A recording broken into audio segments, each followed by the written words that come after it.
ભરૂચ જિલ્લાના આમોદ નજીકથી પસાર થતા નેશનલ હાઈવે નંબર 64 પર ચાલી રહેલી કામગીરીએ તંત્રની બેદરકારી અને ભ્રષ્ટાચારની નીતિ પર ગંભીર સવાલો ઊભા કર્યા છે। લાંબા સમયથી મલ્લા તળાવથી ભત્રીસી નાળા સુધીનો માર્ગ અત્યંત ખખડધજ હાલતમાં હોવા છતાં હવે જે સમારકામ કરાયું છે તે માત્ર દેખાવ પૂરતું હોવાના આક્ષેપો સાથે વાહન ચાલકોમાં ભારે રોષ ફેલાયો છે। તંત્રની ગુણવત્તા બાબતે અગાઉ પણ અનેક સવાલો ઉઠ્યા છે અને કરોડોના ખર્ચે બનેલો આ માર્ગ થોડા જ સમયમાં તૂટી જવાની ઘટનાઓ સામે આવી હતી।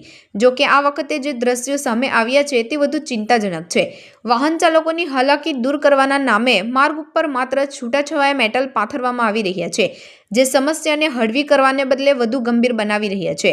આ કામગીરીને કારણે વાહન ચાલકોને અકસ્માતનો ભય સતાવી રહ્યો છે અને તેઓ પોતાનો રોષ ઠાલવી રહ્યા છે।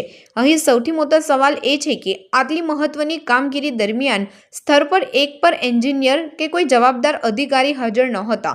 આનાથી સ્પષ્ટ થાય છે કે કામની ગુણવત્તા પર કોઈ દેખરેખ રાખવામાં આવી રહી નથી અને પ્રજાના પૈસાનો વેડફાટ થઈ રહ્યો છે। જ્યારે એક મીડિયા કર્મી દ્વારા આ બેદરકારી ભરી કામગીરી અંગે સ્થળ પર હાજર કામ કરી રહેલા કર્મીઓને પૂછપરછ કરવામાં આવી ત્યારે તંત્રના પોપડિયાનું શરમજનક દ્રશ્ય સામે આવ્યું હતું। કામ કરી રહેલ કર્મીઓ પોતાનું કામ છોડીને રીતસરના સ્થળ પરથી ભાગી ગયા હતા। આ ઘટના સાબિત કરે છે કે આ કામગીરીમાં કંઈ છુપાવવાનું છે અને દેખરેખ રાખનારા અધિકારીઓની ગેરહાજરી ભ્રષ્ટાચારને મોકળું મેદાન આપી રહી છે। જો જવાબદારીપૂર્વક કામ થતું હોય તો અધિકારીઓ કેમ ગેરહાજર છે અને જો કામ યોગ્ય હોય તો કર્મીઓ મીડિયાના સવાલોથી કેમ ભાગી છૂટ્યા? આમોદ નેશનલ હાઈવે નંબર 64 પરની આ દેખાવ પૂરતી કામગીરી તંત્રની નિષ્ફળતા અને બેજવાબદારીનો જીવતો જાગતો પુરાવો છે। વહીવટી તંત્ર તાત્કાલિક આ બાબતે ગંભીર નોંધ લઈને ગેરહાજર રહેલા જવાબદાર અધિકારીઓ અને કોન્ટ્રાક્ટર સામે કડક પગલાં ભરે અને દેખરેખ ગુણવત્તાસભર સમારકામ પૂર્ણ કરાવે તે અત્યંત જરૂરી છે।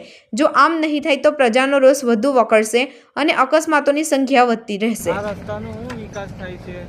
કઈ જ નહીં। કોઈ બી બાઇક સાધન જણાને મેન્ટર વાગી શકે છે, બસોને બધું પાછળથી આવે છે, એમ મેન્ટર વાગીને કોઈને વાગી જાય તો કોણ જવાબદારી લે? શું તમે આ જે કપચી છૂટા મેટર નાખ્યા શું કહેશો? તમારી બાઇક સ્લીપ થાય જાય? આ છૂટા તો ના નાખે છે, કોઈને બી ગંભીર થતા આમ શકે છે, કોઈ પડીને કોઈને વાગી પણ શકે છે, કોઈ એમ વધારે પણ વાગી શકે છે। આ ટાયર બી આપણે એમ જ પડી જાય છે, એટલે કંઈ સુવિધા કરો આની।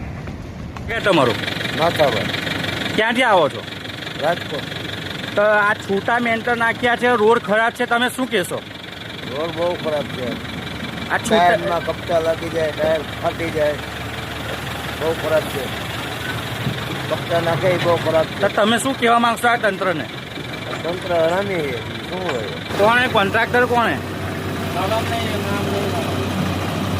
તો તમે કામ કોના આધારે કરો છો? કોના આધારે કામ કરો છો?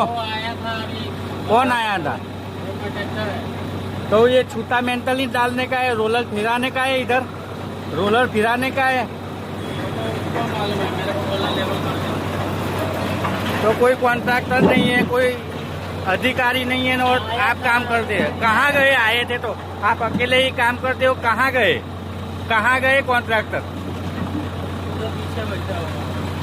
हाँ उसको बुलाओ भाई, इसको बुलाओ, ये भाई को बुलाओ, कोई मीडिया वाला आया है। वो भाई को बुलाओ, मीडिया वाला आया है, ऐसा बताओ।